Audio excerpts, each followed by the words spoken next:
అవసరమైతే ఇప్పుడు ఇచ్చిన ఉద్యోగ నోటిఫికేషన్లలో కూడా వర్గీకరణను అమలు చేయడానికి అవసరమైతే ఆర్డినెన్స్ తీసుకొచ్చి మాదిగ సోదరులకు న్యాయం చేసే బాధ్యత మేము తీసుకుంటాము. కాబట్టి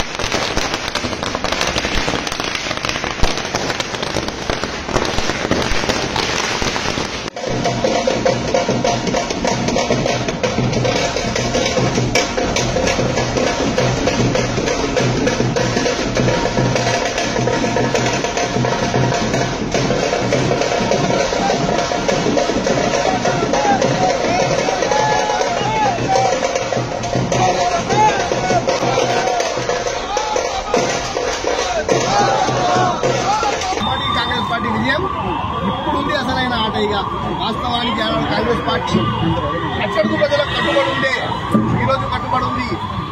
ఏం చేస్తామనేది ఇప్పుడు చూపిస్తాం. కానీ మీరు అన్నారు అసలైంది ఇప్పుడే ఉంది అంటున్నారు. నిజంగా అసలైంది ఇప్పుడే ఉంది. రాష్ట్రాలకే అధికారం ఉంటుంది. ఏదైతే ఎస్సీ వర్గీకరణ కూడా సుప్రీంకోర్టు చెప్పడము. సో కాంగ్రెస్ ప్రభుత్వం అధికారంలో ఉంది. ఉద్యోగ విషయాల్లో, విద్యా విషయాల్లో ఎటువంటి నిర్ణయం తీసుకోవాలి? ప్రకటన వచ్చిన 10 నిమిషాలల్లో ఏ రాష్ట్రం ఏ విధంగా మా నాయకుడు రేవంత్ రెడ్డి మాదిగా అంటున్నారు. రేవంత్ రెడ్డి మాదిగా గారు ప్రకటన చేశారు.